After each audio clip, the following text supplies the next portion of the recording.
Sutoro Mitoro. Sutoro não é Mitoro. Sejam bem-vindos ao Castmon, o podcast de Digimon que aliena os ouvintes. Eu falo isso, mas tem uns podcasts com umas ideias perigosas por aí, rapaz. Hoje, com o episódio 34 de Beat Break, depois de um episódio sobre a Tactics, o anime se lembrou que esse é o arco Gift, e voltou a focar na Gift, quem diria? Por favor, continuem nisso agora. Glória, vamos continuar. Os desvios são tão bruscos que tá parecendo um carro na estrada de São Paulo, cara. É isso, né? Foi um episódio que eu gostei muito. Não sei se muito aí chegou, né, como frase muito forte. Eu acredito que o pessoal também, né, provavelmente o pessoal curtiu um pouco mais esse episódio comparado a alguns anteriores. E a gente pode falar que ele foi de uma qualidade, né, um pouco melhor que os outros, certo? Foi o que eu tinha falado. Foi um episódio meio bagunça, né? Meio rushado, né? Eu não achei muito disso, não. Eu não achei ele bagunçado, achei ele bem de já tal ponto, na verdade. O problema com os episódios do arco Gift até então é que eles anunciaram isso como um arco. Se não fosse por isso, você podia dizer que essa seita só estava em segundo plano até o momento dela se tornar o problema principal. Mas como estão tratando isso como o arco Gift, fica muito complicado quando mais da metade dele não é sobre a Gift. Se você considerar os episódios passados, a gente tá meio que na metade dele. Eu falei isso, cara, justamente por isso que você falou, sabe? Porque, tipo, ele meio que sofreu porque alguns episódios não focaram tanto, assim, sabe? Na Gift, na Rose e tudo. Aí esse episódio fez essa meio que salada de frutas, sabe? Igual o episódio 19, mas fez de um jeito, assim, um pouco melhor, vamos dizer assim, sabe? Por quê? Teve o Oblivimon, teve o caso da Arena, teve a Brilliant Storm, teve a Miharu, teve aqui com a Gift, né? Teve os combates aí também com o Trope Anão, que agora já não é mais anão, aí inconsistência de tamanho. Eu diria que foram várias coisas assim, nesse episódio que foram feitas de uma maneira boa, de uma maneira assim, né? Assim, sólida. Uma analogia aqui. Foi uma vitamina de uma salada de frutas que ficou boa. Eu achei esse episódio harmonioso, sabe? Eu achei ele consistente. Ele realmente rusha certas partes dele pra chegar no ponto que ele quer contar, pra, né, chegar naquela cena final com a Miharu, a Brilliant Thorn, a Rose e a Glowing Dawn inteira ali, e ao mesmo tempo também que introduz elementos novos, e tipo, eu não achei que ficou demais, e que essas cenas rushadas aí foram ruins, porque eles rusharam as cenas que não eram importantes pro episódio. Tipo, realmente, eu fiquei surpreso com como lidaram com o Oblivimon e como isso não me decepcionou, sabe? E faz sentido você cortar o máximo possível dessas partes, porque realmente elas não são o foco do episódio. É tipo o episódio 13, que ele tem 6 minutos iniciais, assim, com a reunião 5 estrelas, sendo que na prévia era alguma coisa que era marcado como o principal do episódio, algo importante, sabe? E mesmo assim, aquele episódio ele não pareceu desequilibrado ou ruim, nem nada do tipo.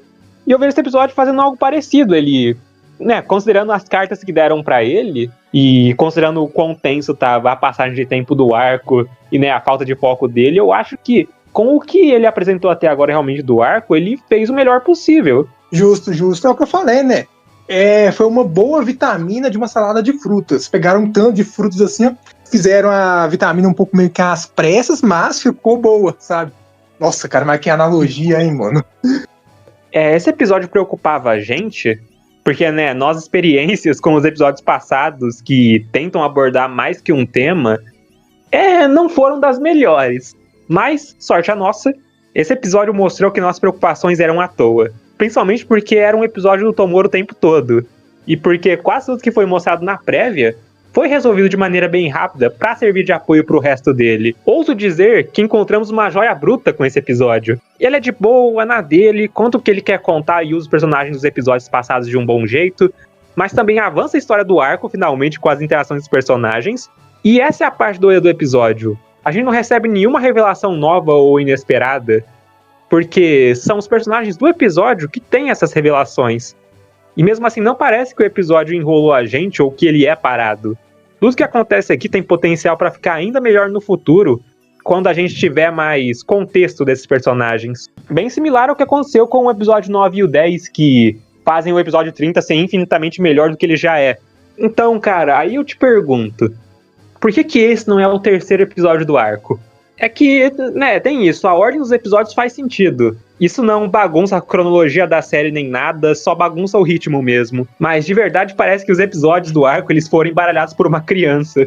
Antes de entrar no episódio em si, tenho um preâmbulo da minha parte. Provavelmente tem mais coisa que eu acabei não falando no episódio passado, mas no momento eu consigo lembrar disso. Perdão, tive que rushar a edição do episódio passado. Tem o fato de que eu disse que eu achei que o lance do Kaito treinar o Raito foi muito colocado assim do lado no episódio. Tipo, unir uma menção ou pista pra isso nos episódios passados. Mas, se você for assistir o episódio de novo, antes desse momento, antes dessa revelação, você tem sim o Raito tomando uma atitude muito parecida com a do Kaito. Né, também não tem muito pra se basear nisso, mas realmente os trejeitos do Raito nesse episódio estão muito parecidos com o do Kaito. Principalmente naquela cena dele de braços cruzados, conversando com o Tomoro. É bem remanescente daquela cena dele conversando com a Honoka, por exemplo. Certo. Agora a minha parte. Cara, porque eu tinha falado, né, que a situação seria estranha, tipo assim, se tivesse a evolução da Wolvermon, né, e ela não ganhar, sei lá, um empate, ou bizarramente uma derrota, ou, sei lá, a luta fosse interrompida, mas, né, ia ficar estranho também a Lyra Moon / Rose acabar perdendo, certo?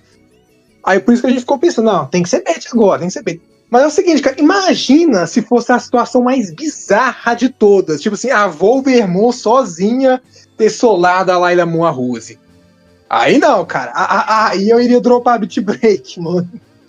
Porque, tipo assim, a gente não tinha pensado nisso, né? Obviamente, o quão absurdo seria. Mas impossível não é, né?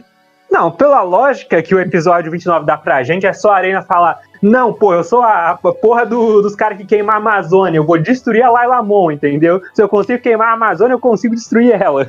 Só basta acreditar. E tá justo ainda nisso da parte da Wolvermon e tudo mais, a gente já falou que era meio bait, eu esqueci de falar isso na introdução, então eu vou falar agora mesmo.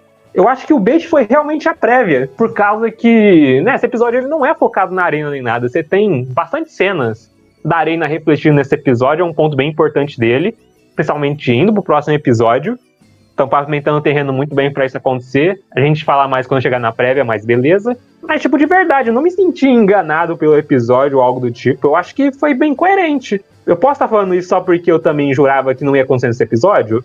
Posso estar sendo meio tendencioso, mas é como me sentir. O episódio abre com a Glowing Dawn direto no caso. E dessa vez eles estão numa situação atípica, porque ao invés deles irem atrás do inimigo, eles estão fazendo o inimigo ir atrás deles. O que, já nessa cena inicial, funciona com excelência, já trazendo o Digimon problemático do caso, Oblivimon, para abduzir uma bolsa que pode ou não conter o Gekomon, o Gekomon de Schrödinger, e o Gekomon ali. Esse aí sou eu. Dá pra notar que eu preciso dar um jeito na minha vida. Qual o meu problema? Primeiro, eu sou um calango. E vida de calango é muito difícil. Aí, o Gekomon, então, é abduzido e logo em seguida voltamos para mais cedo naquele dia, onde a Maki tá explicando o caso da vez. O Oblivimon, ele sequestra pessoas para cobrar o resgate delas, e ele consegue fazer isso de maneira consistente porque não é possível monitorá-lo quando ele tá no Mirror World, por extensão não podendo rastrear ele e obrigando a pagarem pelo resgate. Mas dessa vez ele e o dono dele passaram do limite. Sequestraram a filha do presidente do banco afiliado da União Mundial. Um bando de safado, quando ele tava indo atrás de criancinha, ninguém faz nada, agora vai atrás da filha do sócio e fazem isso. E por causa disso, a recompensa do cara estourou, a ponto de fazer a Pristimon e a Arena encarnarem o Gekomon por um momento ali, desaprendendo a contar, o que motiva elas a tomarem o trabalho sem pensar duas vezes. Mesmo que anteriormente, Reina parecia bem desanimada com a ideia de enfrentar um nível perfeito. Já nessa cena, semeando a ideia da Arena se sentir inferior. Primeiro, que eu gostei dessas ideias assim, de estratégias assim, diferentes assim, nesse episódio, sabe? Tanto desse caso que tá acontecendo assim, com o Oblivimon e tudo, e essa ideia que você falou que é meio que oposto, né? Eles estão fazendo um tipo de lure com o Oblivimon, né? Estão lurando assim, o caso. Né? E a outra coisa era sobre isso aí, que era exatamente o que você falava da Arena, né? Que a Arena ia começar a se sentir assim, ia ficar, né, triste, que ela não tem o nível, ia sentir um fardo e tudo. Exatamente o que você tinha falado. Justo. Isso daí eu vou tirar um pouco de crédito pra mim, na verdade. Isso aí é uma ideia bem antiga na fandom, basicamente. Então não tenho crédito total por causa disso. Né, já é bem difícil você pensar uma coisa sozinho, tá ligado? Ah, só eu que penso nisso, sendo que tem, sei lá, 8 bilhões de pessoas no mundo? Não, tá ligado? Já é bem difícil você falar uma coisa assim do tipo. E essa ideia principalmente, porque já existia há muito tempo na fandom. Então, né, não é coisa totalmente minha.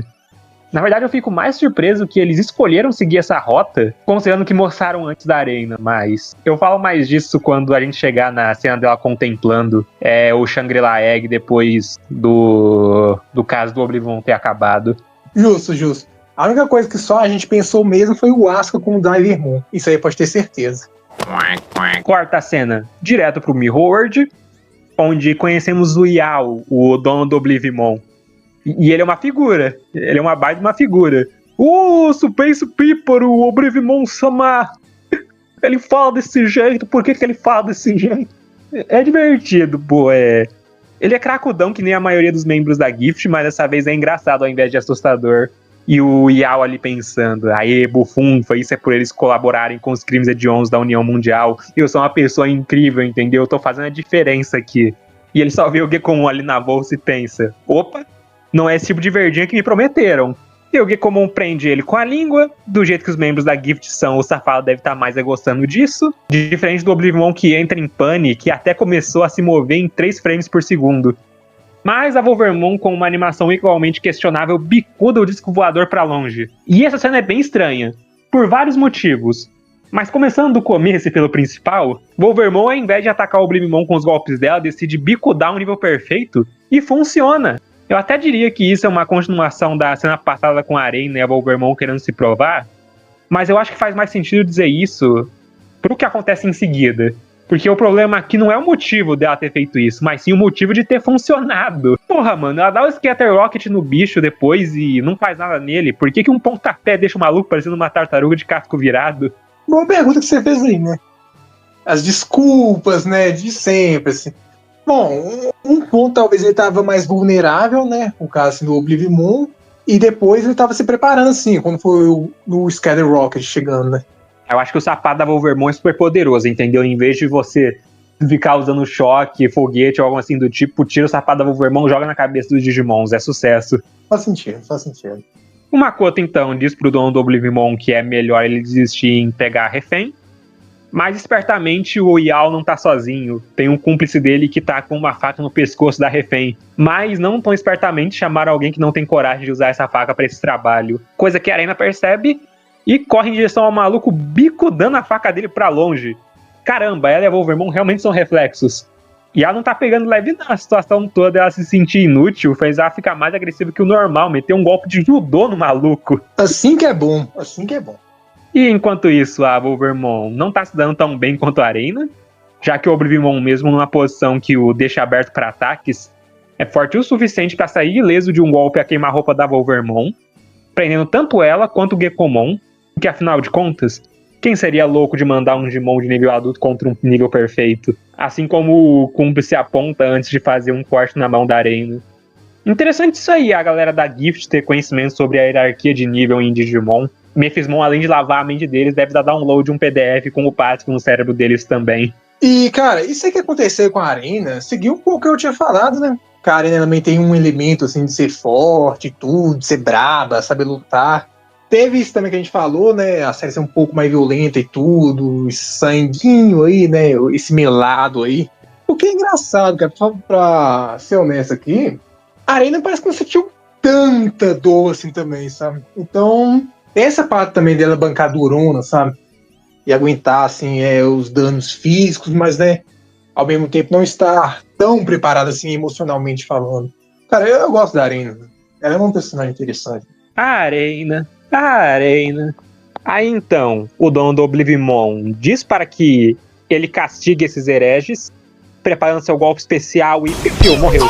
Rápido, fácil. Oblivimon e recompensa de 50 milhões com 6 minutos de episódio resolvidos. Vamos falar um pouquinho dele por respeito. Ele regrediu pro Choromon, Baby 1 mais associado com o Kapurimon, Baby 2 associado à linha evolutiva do Espimon graças a Liberator. Leia Liberator imediatamente. Porque no Gencard dele, os níveis BB eram os mesmos do Ludomon. E ele tá legal nesse episódio, levando em conta o quanto ele durou. De novo, usaram um pouco porque veículo é um pesadelo de animar. Ele tem aqueles efeitos sonoros sintetizados estilo R2-D2, sabe? Que são bem legais. Mas eu senti falta de uma voz pra ele, principalmente por causa do nome dos golpes dele. Por exemplo, aquele raio que ele ia soltar se chama Unidentified Aerial Phenomenon. E eu queria muito ouvir um japonês gritando isso, tá ligado? Isso é algo interessante, cara. Isso tira, né, a ideia assim, de monstro da semana. A série ela já tinha pavimentado caminho pra isso, porque ela é sobre isso, é o trabalho dos caras. Mas eles não vão muito nesse ângulo, incrivelmente. Quando é um caso assim, específico, assim, é interessante, né? Quando tira essa noção assim, o monstro da semana, sendo que nem aí o bicho não durou metade do episódio. Não, tipo, de verdade, toda essa sessão aí com o Oblivimon, eu jurava que ia ser uma parte muito maior do episódio do que realmente foi. E foi uma surpresa agradável, pô. Não me senti enganado, não senti que mentiram pra mim nem nada. E foi coerente com o que mostraram, principalmente porque, né, dão um crédito pra Scourge Kiropimon, derrotando o cara com um golpe. Tipo, não tem nem chance do cara agonizar direito, tá ligado? Isso aí também é outro ponto interessante com a Scourge Kiropimon aparecendo aí no começo. Porra, cara, o Makoto é realmente um prodígio, cara. O Tomura é mó rolo pra ele conseguir fazer o Monarch Lizamon, tá ligado? Aí o Makoto vai lá e ele faz 2 vezes no episódio sem ter, sei lá, uma ceninha emocionante pra ele. Pô, é mesmo, cara. Tem isso também, você percebeu assim? Porque, vamos lá. Você acha que isso seria mais sobre o epulso do Tomura, né? Que é difícil de controlar algo assim? Ou é mais um caso de criança prodígio? Porque, né? Kyo, né? Eu até diria, não, pô, é que estão fazendo a Scourge Kiropimon ser mais fraco, então precisa de menos repulso, não precisa de alguma coisa muito pesada narrativamente pra fazer ela parecer que nem o Monarch Lizamon. Até agora não mostraram ela sendo fraca, alguma coisa assim do tipo.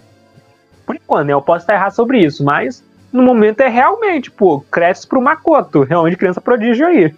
Com o Tomoro agarrando o Choromon e a Arena refletindo sobre o que acabou de acontecer, vamos para a próxima cena, de volta a Glowing-Down com o Kyo, onde ele, sabendo do bom trabalho que fizeram nesse caso, e por ter dinheiro no bolso, decidiu fazer algo especial para eles. Mas, diferente de Tomoro e Makoto, Reina não parece apreciar isso. Talvez ela esteja pensando que ela não mereça isso. A Arena... Assim, pode falar da prévia já? Tem mais momentos assim durante o episódio, tem até na prévia, na verdade, mas esse é o momento que eles jogam isso na nossa cara. É nesse momento que eles estão falando, é agora que a gente vai botar em prática a ideia dela se sentir inferior por não ter nível perfeito. E isso, como eu disse em alguns Castmons passados, do mesmo jeito que também já era uma ideia dentro da comunidade desde muito cedo na série, surgiu ao mesmo tempo do meme da Wolvermon Jobber, basicamente, e finalmente tá acontecendo. O que, ironicamente, faz isso ser surpreendente pra mim, porque era uma rota tão óbvia que eu jurava que iam seguir outro caminho. De novo, principalmente pelo que o episódio 29 mostrou. Lá, ela é alguém capaz e em condição de liderar, a ponto de um 5 estrelas elogiar ela várias vezes durante aquele episódio, coisa que ativamente querem desfazer nesse episódio. Eu até diria que isso é um ponto negativo do episódio, mas quando o próprio episódio quer desvalidar o episódio do Vandemon junto da gente, eu sou obrigado a concordar, cara. Como é que é? O inimigo do meu inimigo é meu amigo? Algo do tipo assim? É estranho, né? Tipo assim, aparece no primeiro episódio de Wolvermon e história só de job. A Arena merece mais, mano. A Arena merece mais. Eu lembro, cara, que o Angloramon, ele também demorou muito, sabe? Pra evoluir tanto pra forma adulta quanto pra forma perfeita também. E tinha umas teorias que, tipo assim, que ele, né? Ele tava se segurando porque ele não queria assim, ferir a Ruri, sabe? E ó, 35, hein? 35. Só falando assim, 35. Megalimon é real e vai te machucar, entendeu? Mas tá, ignorando essa parte aí, que isso aí também já tá entrando no território da prévia. Hype. Mas o bagulho do Lamortimon, eu também acreditava nisso, mas eu diria que meio que foi o contrário, porque basicamente a única coisa que o Lamortimon faz é falar, eu quero proteger a Ruri, Então é basicamente o contrário do que o pessoal pensou que seria. E na época eu elogiei isso, porque era um ângulo legal pra seguirem com ele. Porque se seguissem no ângulo dele ser perigoso, só ia ser o Gulos de novo, tá ligado? Tipo, isso aí é realmente um ponto que eu gostei daquela série, dessa subversão de ideia do Lamortimon. E também um dos motivos também de eu estar surpreso do porquê eles escolheram seguir essa rota com a Arena. Porque é um negócio muito óbvio, sabe? Parece tipo a primeira coisa que um escritor iniciante pensaria, o que não é ruim nem nada, eu tô gostando realmente deles colocar essa ideia em prática, mas o problema é que eles não construíram essa ideia muito bem até esse episódio.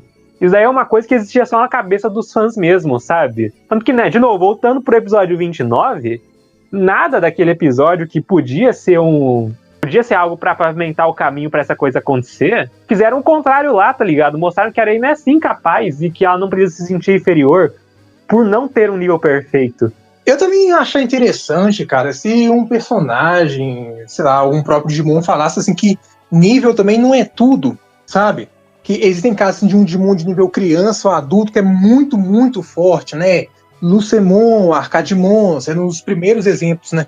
Que acabam chegando assim na mente quando você pensa sobre essas anomalias ou exceções assim. Ou o oposto também, né? Digimon de nível perfeito ou mega, assim, que não é lá grandes coisas. Poderia chegar a fazer Arena. Evolução, assim, também não é tudo, sabe? Às vezes não é a evolução literal que você precisa passar primeiro. Você precisa encarar seus próprios reflexos, assim. Você precisa confiar um pouco mais em você mesmo e entender que os desafios, né, da vida é o que te fortalece. O questão do Tomoro, né? Ele tretava, assim, com o Gekomon, né? Ele queria nem que tivesse existido, pra ter ideia. Foi o que ele passou por aí. O Makoto teve um lance com a família dele toda, né? E Kiropimon também é até como é que é o oposto, se for para pensar. Porque Kiropimon também é um Digimon, assim, prestigiado, né? Tem muito prestígio, é muito querido também, mas ao mesmo tempo teve esse lance todo aí com a família do Makoto e tudo. E a Arena, ela tá passando por uma situação única, né? No caso que ela está se enxergando assim, sendo inferior, sendo que todo mundo, né? Passou por suas dificuldades e tudo, e todo mundo teve seu jeito, né? Seu modo de superar isso. E engraçado falar isso, cara, porque a Arena mesmo ajudou uma pessoa a atingir uma evolução, né? Que estava se hesitando, no caso do Granite, né? E também, servindo como o paralelo realmente entre os dois, que eu tinha comentado disso, tá ser uma possibilidade porque a Arena não tem um nível perfeito com 8 anos de cleaner, devo repetir, 8 anos de cleaner, porque ela é alguém que tá, por algum motivo, com algum bloqueio emocional, tá se fechando emocionalmente por um motivo ou outro, assim como o Granite também tava. E certo, indo pra próxima cena, dia seguinte o Tomoro tá dando uma volta com o Asuka ao redor do hospital, até que ele encontra a Miharu novamente. Primeiro reencontro deles desde o primeiro episódio do arco, que não parece que foi há muito tempo, mas acreditem em mim, foi. E dessa vez a gente ganha mais respostas sobre a Miharu, em especial aquele visual que ela tinha, daquela silhueta de luz na forma de uma pessoa desaparecendo, sendo a irmã mais velha dela. A teoria da filha da Rose fica cada vez mais insana, cara. Ela tem que ter a Miharu com 17 anos para ser possível. Ela vai lá e ainda tem alguma irmã mais velha. Essa mulher é o quê? É Equidna? Isso poderiam ser adotados, alguns experimentos assim, ou, né, sua teoria. No máximo. Humano de Epulse. Ela refere a essa mulher aí como irmã mais velha, porque ela foi o primeiro experimento e deu errado e ela foi morta. Aí, ó. Aí se prepara. Aí, ó. Tá tudo conectado, gente. O Humano de Epulse, cara. O Humano de Epulse é real e pode te machucar. Mas, por causa do meme, né? Só pra continuar o meme vivo, o Canadá também tá por trás disso aí. Mas eu tô me adiantando um pouco aqui. Que beleza, essas respostas sobre a Miharu vêm na forma do Gekomon explicando o passado inteiro do Tomoro pra Miharu, sendo que ela mal perguntou metade disso. Mas mesmo com as explicações do Gekomon, é fácil de notar que o Asuka se trata de alguém querido pro Tomoro, o que desperta a curiosidade da Miharu em saber o que ele significa pro Tomoro e porque ele está com Cold Heart. E o Tomoro explica pra ela que o Asuka se sacrificou por ele, porque ele sempre priorizava o bem-estar dos outros e escolhia guardar as mágoas e frustrações pra si mesmo, e sempre sorria para que ele não espalhasse essa influência ruim no Tomoro. Algo que a Miharu se identifica, porque ela tinha uma figura assim na vida dela, alguém com um sorriso tão belo e ardente quanto o sol. E assim como o Tomoro, ela quer trazer esse sorriso de volta. Cara, essas pequenas partes assim, né, que montam um personagem, no caso da Miharu, são muito interessantes, porque só o pouco tempo que tem aí, já tem pelo menos uma backstory, sabe? E assim, não é algo assim, feito sem sal nem nada. Você vê assim, um certo carinho que tem, uma certa profundidade, até também para conectar com o Tomoro. É um bom motivo também para justificar o porquê o Tomoro quer proteger ela, mesmo com ele sabendo, mais pra frente no episódio, o que ela realmente fez. Sendo que agora ele tem um certo carinho por ela, ele se identifica com ela e eles se conectam bem. eles conseguem entender a batida um do outro, por assim dizer. E como a gente sente empatia pelo Tomoro, a gente entende os problemas que ele passa e a motivação dele, por extensão isso aí também fica mais fácil a gente se importar com a Miharu. É que também que a Miharu também, né, ela não tá nas melhores condições também em questão assim, de influência, assim, né, de grupo e tudo. O Tomoro foi com a família dele lá, de boa, né, Kyo e tudo. Não tem tantas manipulações, assim, porque se for colocar assim, o estado tá a Miharu, né, é algo bem caótico, pra dizer o mínimo. Né? Não, mano, a garota tá maluca, cara. Ela lá, cucô. E a Miharu, depois dessa conversa, começa a chegar bem perto do Tomoro, pegando na mão dele, colocando perto do peito dela. Lá ela! E ela vai chegando perto, mais perto, bem perto do Tomoro, bem lentamente. E ela diz: somos iguais, Tomoro. Venha comigo. Mas antes que ela devore o Tomoro ali mesmo, ou comece a falar latim, é uma possibilidade bem real, na verdade. Ele recebe um chamado do Kyo, pois Otsuki, o cúmplice da cena passada, foi solto pelo ministério. E o Tomoro: pô, garota, você é legal e tudo mais, mas o dever me chama. Vrum. De novo, cara, personagens pegando na mão do outro, cara. Animadores safados. Não pode isso, gente. Meu filho vai ver isso. Aí, Mitoro? Torraro? Torraro é foda, cara. Aí, ó, comentem aí, qual estilo vocês gostam mais, Hitoro ou Mitoro? E pras pessoas que estão certas, que concordam comigo, votem em Hitoro. Sem querer falar nada. Mas um aí não foi cacado por uma múmia, tá ligado? Os dois, porra! Beijo! Quarta cena, infelizmente, damos de cara com o Karaliazaki, aquele sem vergonha, que começa a explicar o real motivo do Otsuki ter sido solto. Por mais que tenham pego ele em flagrante, ele tem um trabalho normal, não tem ficha criminal, não tem registros dele ter parido um Digimon ou da real natureza da relação dele com o dono do Oblivimon. Mas o que ele tem de suspeito é um registro de seu Sapotama que mostra um aplicativo desconhecido que foi deletado recentemente. E, procurando mais a fundo, descobre uma pista para a resolução do caso Gift, uma imagem de um streamer mascarado que pode ser o líder dessa seita. E que o trabalho atual da Glowing Dawn é monitorar esse indivíduo que foi propositalmente solto para que os levem até a sede desse culto. Ó, parabéns, viu? Caramba! É um milagre, finalmente uma ideia boa do ministério, ao invés de só jogar tudo nas mãos da Glowing Dawn e rezar, cara. É um milagre, realmente. Não é nem Natal. Pô, cara, Mascaralhazaki é um dos melhores apelidos que você já inventou. Né? E eu tô muito feliz também que ele vai ser um apelido que vai continuar, viu? Vai continuar, pô. Enquanto esse maluco não sair da série, esse maluco pode morrer. Que na porra do túmulo dele eu vou lá editar e vai estar Karaliazaki. Pô, é mesmo, né, cara? Teve esse rolê todo aí do ministério e tudo no episódio também, que eu tava falando que uma salada de frutas e tudo. Teve até isso também no meio. Então, realmente foi um episódio que entregou bastante, viu? Não é que eu tô reclamando, óbvio. É aquele meme lá, sabe? Vários bolos aí, ó. São vários bolos e vários presentes em um só episódio. É que essa parte toda... É por isso também que eu digo que o episódio ele foi harmonioso.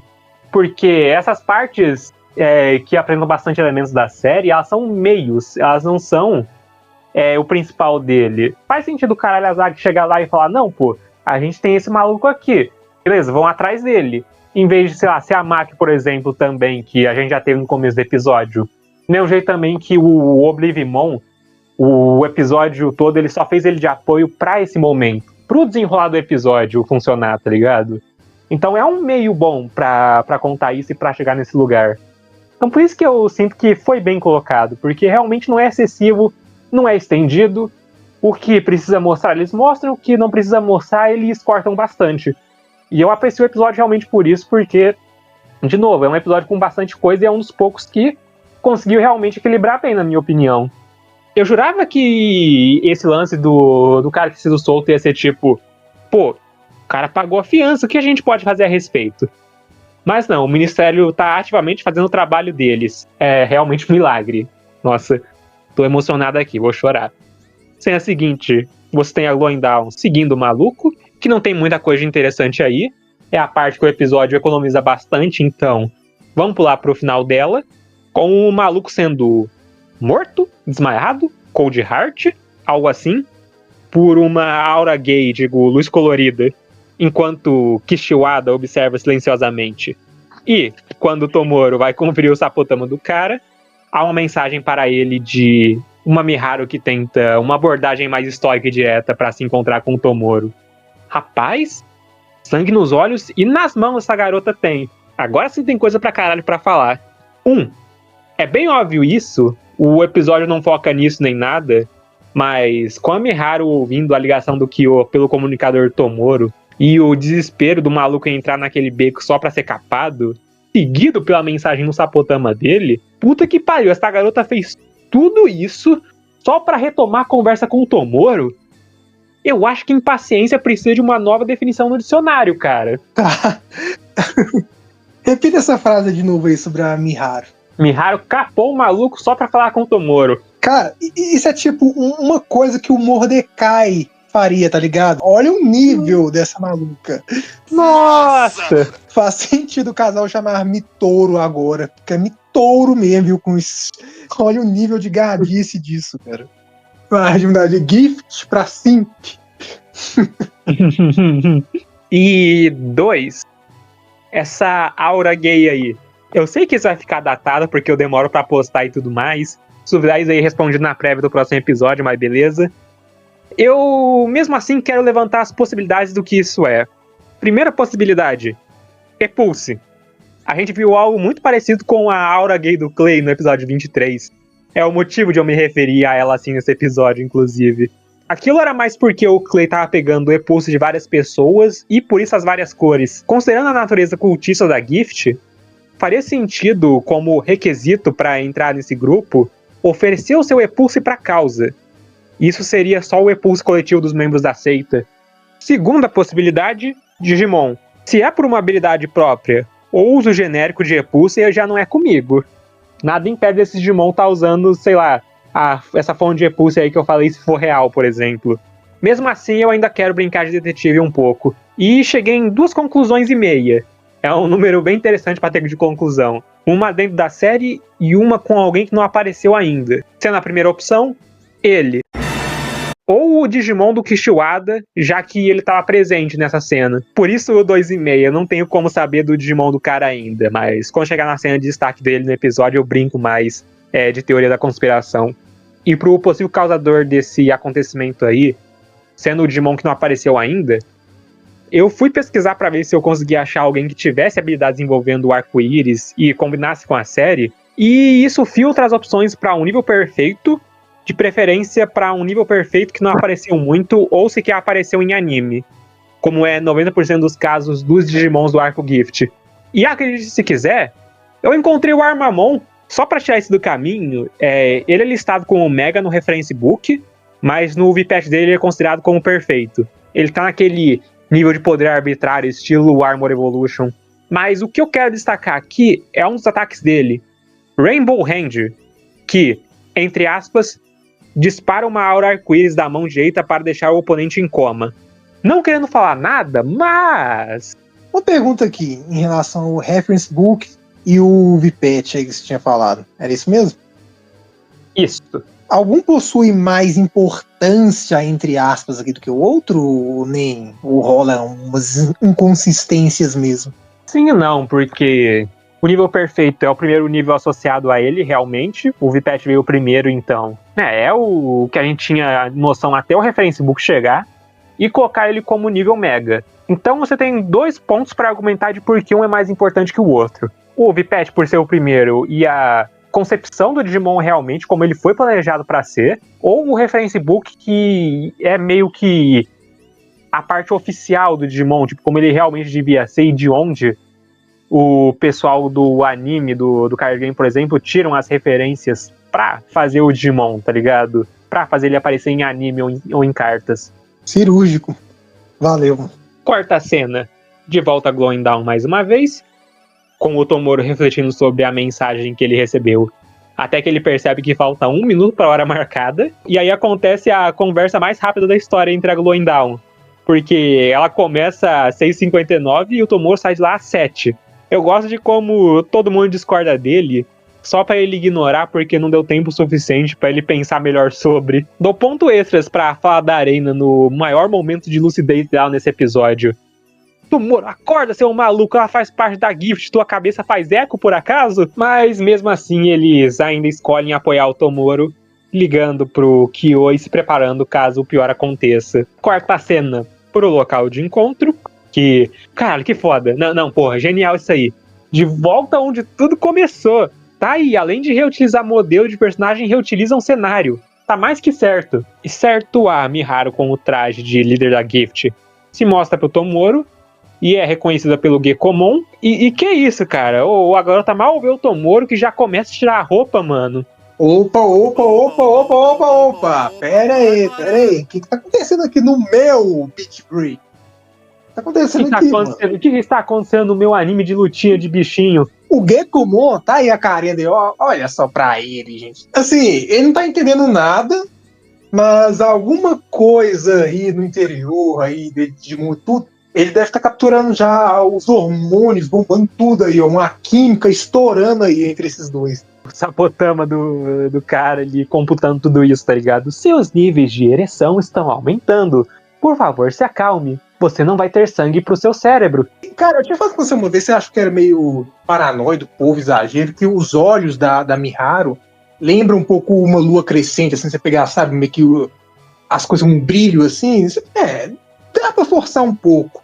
Eu acho que reflete também um amuleto que ela tinha, alguma coisa do tipo, ou não sei se era um efeito que tinha no cenário também, que parece tipo uma lua crescente. Eu vou ser honesto, eu esqueci completamente disso, não faço a menor ideia do que você tá falando, mas eu vou procurar na edição. Porque, tipo, é menos forçado do que o nome de anjo, né? É menos forçado do que a Canon ser parente da Arena. Incerta aí a Miharu, ela já começa com os papinhos esotéricos dela, sendo que o coitado do Tomoro só queria saber o que tá acontecendo. E ela, liberdade para os Digimons e prazer para as pessoas. O papel da Gift, a correção deste mundo distorcido a favor de um novo mundo. Acredito que já saiba da verdade. Convenientemente sendo controlado por um pequeno grupo que tem dinheiro e poder. Digimon são o exemplo perfeito disso. São próximos das pessoas, guiam e nos oferecem amor. Mesmo assim, esse grupo com poder escolhe os esconder e tratá-los como erros a serem corrigidos. Tal mundo não pode estar correto, por isso o código deste mundo deve ser reescrito. Invisível, mas mesmo assim presente em todos os lugares. O mecanismo que tudo decide. Diga-me, Tomoro, como o código do mundo é refletido em seus olhos. Tem de porra nenhuma. De verdade, eu tô que nem o Gekomon nessa cena, cara. Eu entendi tudo que ela disse. Cara, eu sou igualzinho a ela, mano. Cara, isso sim é um episódio de Mugen Corey, tá ligado? Eu acho, aquela cena da Haru lá nos espelhos e tudo. Não, isso aí, ó. Tá aí. Cara, eu acho que eu que escrevi esse episódio. O Oblivimon foi lá e apagou as memórias que eu fiz isso. Isso aí tudo que a minha foi. Esse episódio todo, ele é só um sonho causado pelo Oblivimon, entendeu? O episódio até agora ele não saiu daquele momento na cena inicial com a Glendale batalhando com o Oblivimon. Confia. Cara, sendo honesto aqui, mas na real, eu acho que eu seria um bom membro da Gift. O anime tá fazendo um bom trabalho, tá convertendo a gente pro lado da Gift. Então, ou ela ou o Ministério. Então, Tem isso, né? Aí, certo. Depois dessa dissertação da Miharu, ela volta com as atitudes suspeitas agarrando o Tomoro de novo. Ela quase conseguiu converter o Tomoro e parece que vai rolar, parece que vai acontecer. Nossa, quando quase acontece, chega duas lésbicas pra empatar a foda deles. E a Canon mete lá, pode parar, é só a gente que pode fazer isso no anime. Canon também que não tem travas na língua, cara. Já chega perguntando o que o Tomoro tá fazendo confraternizando com uma terrorista. Eu Tomoro, terrorista? Terrorista? Eu ri muito nessa parte, eu ri bastante. Mano, eu também, cara. Mas a gente tem o mesmo senso de humor, cara. A gente compartilha o mesmo neurônio nessa jossa, cara. A Kana, eu tô falando, terrorista? Eu não tava esperando por isso. Eu jurava que, sei lá, tinha um termo em japonês pra isso. Mas os caras vão lá e falam, terrorista? E o jeito que ele fala, cara, é muito engraçado. Desculpa, eu ri. Eu ri muito. Obviamente, cara, a gente fala assim pelo meme e tudo. Mas você imagina realmente, tipo assim, a Miharu ter chegado lá preparada, assim, sabe, pra passar uns efeitos, você mexer com algum tipo de, sei lá, realmente assim, um elemento químico mesmo, uma magia lá, alguma coisa do tipo, pra lentamente converter no Tomoro, sabe? Eu acho que ela já faz isso, cara, porque nessa cena dá pra ver que o Tomoro, ele tá indo na onda dela, sabe? Ele tá meio brisado ali, ele tá com os olhos meio fechados, ele tá mais calmo, deixando a Miharu levar ele, tá ligado? Deixar ela conduzir ele depois dessa fala toda dela. Então eu imagino sim que tem um certo elemento de manipulação nativo dela. Eu gostaria de falar que é alguma coisa envolvendo o Epulse, que ela consegue manipular o fluxo de Epulse para convencer as pessoas e daí depois só fazer um ritual mais próprio com o Mephismon, algo assim do tipo. E de novo, isso aí tá me levantando muito curiosidade de como isso funciona. Você dá todo o tempo do mundo, todo o tempo de preparo, estilo Batman pro Mephismon fazer um culto. Coisa pouca não vai sair disso, tá ligado? A Canon termina de explicar que os casos recentes que a gente vem acompanhando foram orquestrados pela Miharu, algo que deixa o Tomori em conflito ao saber dessa possível verdade na visão dele. Eu fico surpreso como ele não ligou os pontos de que ela, ou pelo menos um subordinado dela, matou o cúmplice lá só pra eles terem essa conversa. Mas beleza, o Tomori até esqueceu do motivo dele estar seguindo o cara. Porque, querendo ou não, até que eles conseguiram fazer o trabalho que o Ministério deu, o cúmplice levou o Tomoro até o líder da Gift. E isso é algo que a Meto denota como o objetivo atual delas, iniciando um confronto entre o Tomoro e a Brilliant Thorn. Mas ainda bem que o Gekomon pega uns entulhos aleatórios ali pra bloquear o ataque deles. A prova de balas... Ou de verdade, cara, eu lembro que o Tropical Venom no Tropiamon era corrosivo. Do que isso é feito? O que esses entulhos são feitos aí, cara? Pra aguentar o golpe do Oleamon e o Tropical Venom do Tropiamon, mano. Pra ser justo, eu vi a descrição do golpe e tem uma implicação de que só funciona com material orgânico. Eu também não lembro nos outros episódios do Tropiamon se o veneno dele corrói alguma coisa realmente. Parece só ser um efeito Mandela também. Vou conferir depois. Mas em ambos os casos é irrelevante porque a Miharu e o Tomoro respiram esse gás nessa cena, então, né? Putz, né, cara, tem isso também, né, que eu ia falar, inclusive, né, a Narumi até tinha comentado aí a essa parte ainda da luta com o Tropianão e tudo, e realmente quando a gente for parar a pensar, isso é uma leve corrigida, né, mesmo assim, não foi lá grandes feitos, mas já é melhor do que fizeram, né, no episódio do Agumon. Isso pode ter certeza. Realmente, naquele episódio eles só fizeram ele pequeno pra compor cena com ele melhor, não ter que fazer o pobre coitado ficar em 3D. E realmente, aqui ele tá até comparável com o Monark Lizamon. Eu fiquei surpreso com isso também na prévia, ver o tamanho dele. Mas, pô, tá com o tamanho normal agora? Legal, pô, pontos pra ele. Parabéns, Tropiamon, você tomou a sua vitamina fertilizante nesse dia. A Meto e a Canon, então, repreendem o Tomoro, o chamando de idiota por querer proteger uma criminosa como ela e que ele não deve hesitar. Mas eu me pergunto, por que vocês estão hesitando, então? Ataca a Miharu enquanto o Tomoro não evoluiu o Gekomon, cara, antes que... Puta que pariu, tá tendo flashback. Nossa, ele tá falando alguma coisa sobre seguir a prova batida mesmo não tendo certeza do que é certo. E que elas não são ninguém pra jogar outra pessoa. Meu Deus, tá acontecendo, tá tocando ressonância. Tá tocando ressonância, acabou, estamos fritos, finalizados. Gekomon Shenka! Certo, Monark Lizamon já fazendo a participação dele no episódio. Eu gostaria que tivesse alguma coisa a ver com, né, aquele toque na mão que o Tomoro dá na Miharu, mas não sei, vamos ver se tem alguma coisa a ver com o repulso dela mais pra frente. E pra responder essa evolução, Rose Woodsville chega no campo de batalha com sua Lailamon, lembrando o Canon e Meto de seu objetivo atual. Todas as peças estão no lugar. Um 5 estrelas contra um Digimon nível 5 estrelas. Rose vai mostrar do que ela é capaz ocupando o Monark Lizamon para que a Brilliant Thorn elimine a líder da Gift. E mentira, ela fica olhando enquanto a Oleamon e o Tropiamon voltam a fazer o que eles não estavam conseguindo fazer antes. Até a Wolvermon cortar a onda deles também, inclusive. Só o fato, né, que foi necessário, você vê o Monark Lisa partindo pra cima do Tropiamon, foi melhor que aquele tratamento, né, lá do episódio do Agumon. Muito, pô. Pior que eu acho que isso acaba sendo um upscale pro Agumon, tá ligado? Ele acabou ficando mais forte do que ele parecia ser. Eu não diria também que a Brilliant Thorn é o destaque desse episódio, nem nada. Não diria que eles fazem nada especial, mas definitivamente é melhor do que a introdução deles. A gente tava precisando dessas entradas, assim, de aura, sabe? Da Rose. Esse arco mesmo, ele já faz alguma coisa pro personagem da Rose que não era nem questão de que ela era misteriosa, nossa, ela é perigosa, com coisa assim do tipo, estão guardando coisa pra ela. Realmente estavam, mas é mais questão de que, tipo, a gente não tinha coisa nenhuma sobre ela, sabe? Tava muito esquisito. Ironicamente, cara, olha só, a primeira coisa que eu vou elogiar do episódio do Vandemon, mano, eu acho que naquele episódio ele demonstra muito melhor a personalidade da Rose do que nesse episódio. Porque, né, cara, tem essa ideia também de, tipo, de você diferenciar, né? Ter uma diferença, assim, entre expectativas, né, e premissa. Porque eu acho que não é pra pessoa ficar puto, assim, a Rose não tem uma coleção, assim, de esqueleto no armário dela, algo do tipo. Ué, mano, era só teoria, né, cara? Era só o povo imaginar, essa Rose deve ser tão mal, se não pior do que o Clay. Aí se for pra criticar, que seja, né, a ideia lá do Nirinço e tudo, que até agora nada. Tem muito mais espaço ainda, né? Pra história, desenvolvimento, profundidade, tudo isso aí. Ignorando que o arco tá, em teoria, na metade, mas beleza. Mas tá, voltando aqui pro episódio. E a Arena chegando lá tá como? Ó, Tomoro, seu maluco, o que você tá fazendo? E, meu Deus, é aquelas 5 estrelas. Meu Deus, tão ferrado. E diante dessa situação, o que eles fazem? Fugir porque o Monarca Elizamon é mais rápido que todo mundo ali e a Scourge Cropmon tá a caminho? Que nada, Tomoro lá. Ô, Arena, faz o seguinte.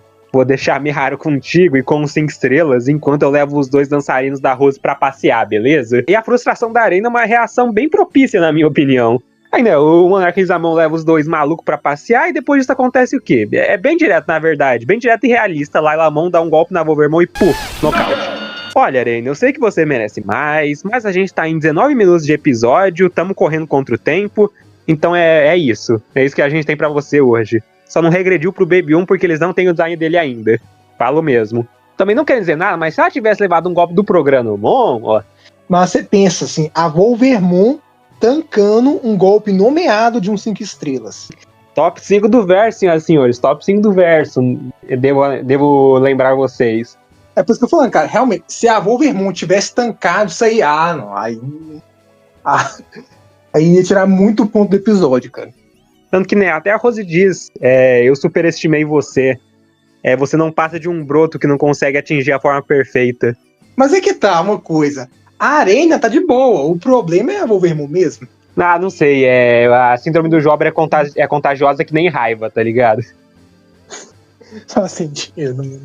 Então, a Rose manda a Lailamon finalizar esse trabalho com o último Laila Shower, mas antes que o golpe as acertasse em cheio, Murasamemon e Scourge Cropmon fazem sua entrada. Eu me pergunto como eles chegaram depois da Arena, levando em conta que a Scourge Cropmon é um jato.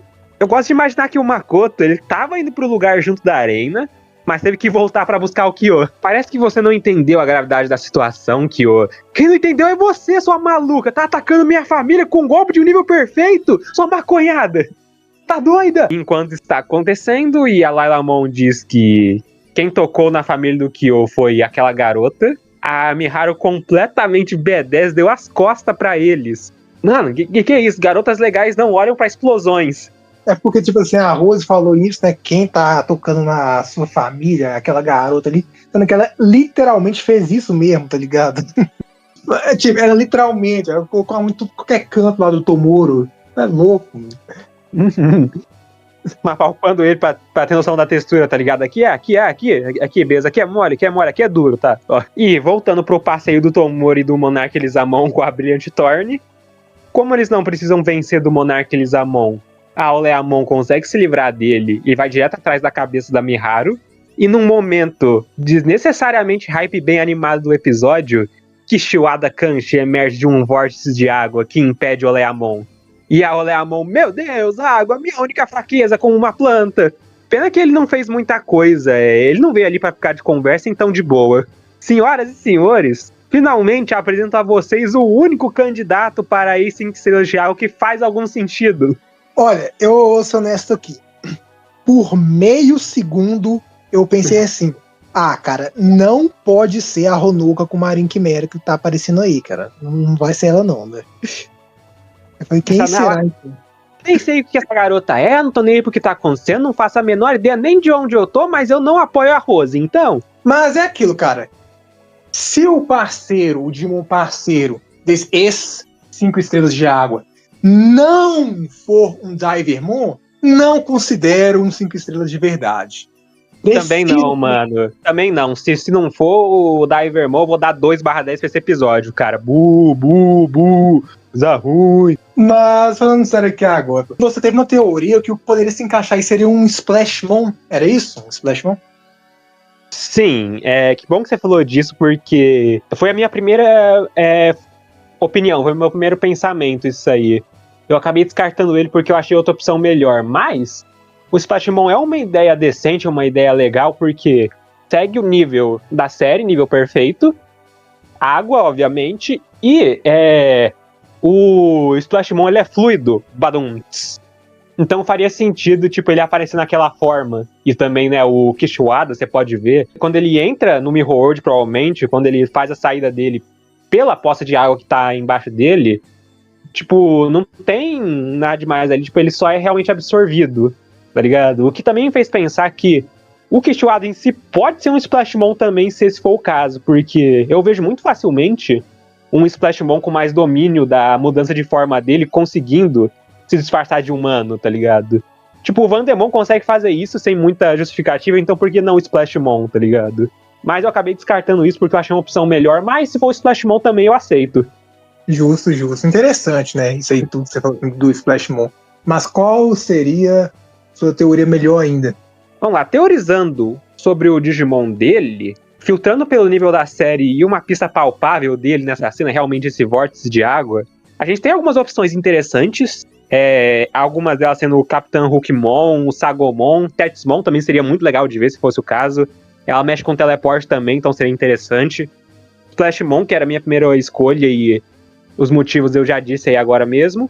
E sei lá, deve ter algum Deva lá, algum daqueles bucha lá que deve mexer com água, então também dá pra incluir algum deles. Mas pesquisando mais um pouco e indo na onda de Digimon que apareceu pouco, Huankumon. Ah, tá, eu tô ligado nesse bicho aí que eles... Eu nem lembro se você tava incluído nisso aí, né? Tinha pessoal falando que poderia ser o nível, assim, da Hotaru, sabe? Eu não tava incluso porque eu sempre achei o Sharkmon uma opção melhor, mas... o Huankumon é aceitável, tipo, ele tá naquele meio de... eu não tenho um bicho pra colocar numa linha evolutiva de água, toma ele. Mas beleza, por que ele em específico? Porque vamos lá, bate com o nível da série, temática de água aí, beleza. Apareceu pouco, que é uma coisa que Beat Break tá levando em conta. Pra colocar a cereja no topo do bolo, na descrição dele, diz que ele é um protetor dos mares contra a poluição. Combina com os temas humanitários da Gift. E, acima de tudo, ele tem um ataque chamado Shoryu Senka. É muito bom de falar nesse golpe. Abre aspas. Gera um redemoinho formando um pilar de água que se choca contra o inimigo. Não tô querendo falar nada, mas... E esses são meus motivos. É basicamente os motivos do Splashmon com o adendo da descrição. Ele tem uma pegada também, assim, de mitologia / folclore chinês? Sim, ele é um Digimon do mercado chinesmon, o jogo. Mas tem isso também, se quiser aprofundar um pouco mais. Vamos lá, trabalhando com a possibilidade dele ser o Rei 5 Estrelas de Água, já que a gente não sabe o porquê dessa pessoa aí implicada em existir na série saiu do grupo pra dar lugar pra Honoka, pode ter sido várias coisas. Pode ter sido expulso, morto, ou pode ter saído por conta própria mesmo. Então, tipo, faria sentido, sei lá, se ele tivesse isso de eu não concordo do jeito que as coisas estão sendo feitas. Isso daí tá basicamente afundando o nosso mundo. Badum. Então faz sentido, vindo de um Digimon que é um protetor, fazer isso, sabe? E independente do motivo de saída e se realmente essa possibilidade for real de ser um 5 estrelas, a participação de um cleaner influente e poderoso viria muito a calhar pro crescimento desse culto. E aí, beleza, a cena fecha com o Tomoro reflexivo com essa situação da Miharu e com a Rose e seu time tendo sua deixa. Mas não antes de Rose avisar para Kyo que ele não tem ideia do quão perigosa essa organização realmente é, e que seria sábio da parte dele não interferir nos assuntos dessa organização. Essa frase aí me lembra de um certo personagem aí, cara. Eu acho que o nome dele era Argila ou alguma coisa assim do tipo. Não interfira nos meus negócios, alguma coisa assim. Mas alguém aí acha que a Rose, ela parece um pouco assim com a Lust de Fullmetal? Eu sempre achei ela parecida com a Maki, mas que bom que tipo, essa teoria já dá pra colocar, já dá pra enterrar ela. E depois disso, a gente corta pra Glowing Dawn uma última vez. Mais diferente do que vemos recebendo nesses últimos episódios, as cenas finais desse episódio não são algo divertido ou bonitinho. Mesmo que a Glowing Dawn não tenha perdido nada, o clima tá pesado e eles se sentem derrotados. Particularmente o Tomoro, que não tem certeza do que fazer sobre a Miharu, e a Arena se mostrando insatisfeita e frustrada não somente com a situação, mas consigo mesma. Agora, indo pra cena final do episódio, com a Miharu questionando o Kishiwada do porquê ele decidiu interferir, Primeira vez que o nome dele é dito dentro da série, aliás. E ele responde que fez isso porque ela não deve se aproximar daquele cleaner, pois ele é um perigo.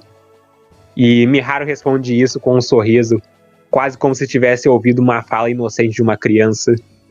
Você entendeu errado, Queixoada. Ele é igual a mim. Observando os olhos um do outro, vemos nosso reflexo. Não é mesmo, Tomoro? É engraçado se colocar um ciclo, então. Ela, com o Digimon dela, o Tomoro, o Gekomon. Mesma coisa, né? É aquele meme, uau, ele é literalmente eu. Sim, Então, tipo, pode também não ser alguma coisa literal, pode ser só alguma coisa de, tipo, identificação, sabe? Realmente é a temática desse episódio. A Miharu e o Tomoro, eles se identificam um com o outro, e o Tomoro tá com as emoções em conflito, porque ele tá em dúvida do que fazer a respeito da Miharu, considerando o que ele sabe dela. O episódio fez um trabalho muito bom na gente também ficar questionando se isso é certo ou errado. Qual lado tá certo, qual lado é errado, e qual que é o certo a se fazer, qual que é a decisão certa a se tomar nessa situação. E enquanto isso, a Miharu é o contrário. A Miharu, no momento que, né, ela descobre os ideais do Tomoro, né, principalmente no episódio do Fumamon, que é agora ele fica mais importante ainda pro arco, ela já tá decidida, não, eu quero esse maluco do meu lado, eu quero converter ele precisa estar do meu lado. Eu preciso de alguém tão bom quanto eu, alguém que sente a mesma coisa que eu, fazendo parte desse culto. Assim, provavelmente não é ela sozinha, né? Mas o jeito que a gente coloca assim, as frases, tudo juntando, fica engraçado quando você pensa nisso. Então, a respeito do urubu, agora ficou um pouco meio complicado, né? Depois que a gente falou a questão, os reflexos, você faz a conexão desse personagem com isso, e aí? E o urubu? E o urubu? Como é que fica o urubu? O urubu é resultado de magia negra? Faz sentido, era macumba o tempo todo. A gente pode já falar o nome? Não, acho que todo mundo deve saber esse ponto. Sabe, não sabe, tipo, é bem difícil falar que todo mundo sabe disso, então... Eu mesmo, por exemplo, no episódio que eu falo disso, que eu chamo o cara de urubu pela primeira vez, eu disse, não, eu consegui evitar spoiler do Regulus até o episódio dele. Então não quero tirar a surpresa do pessoal que realmente conseguiu evitar até agora. Eu tô sentindo um pouco de empatia pelo pessoal que não tomou spoiler, ou que ativamente evita, tanto, né, por causa desse caso do Regulus aí que eu falei, e também porque, né, próximo episódio, cara, mano. É isso, né? Justíssimo, exatamente isso aí, cara, concordo. E com esse enigma do esoterismo por parte da Miharu, a gente vai pra prévia! Megalitos é real e pode te machucar pra caralho! Não, já tinha antes do caminho. Eu sei que tem mais coisas pra comentar a prévia. Essa prévia mostra menos da arena do que a prévia passada, incrivelmente. Mas, caramba, caralho. Desculpa, tem que acontecer no próximo. Desculpa. Eu já tô trabalhando com essa possibilidade, eu já aceitei isso. Por causa do título. Instinto enfurecido. Instinto descontrolado. De onde que vem isso? De onde, tá ligado? Pô, o título deu um spoiler bacana aí realmente do negócio, tá ligado? Só falta ser Wolvermon ganha nível perfeito e title card estilo Dragon Ball.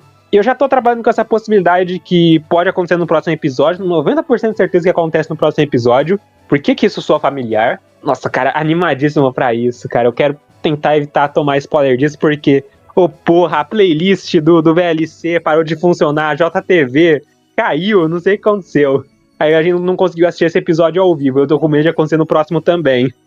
Eu ia falar que o Bro tá com 10% faltando aí.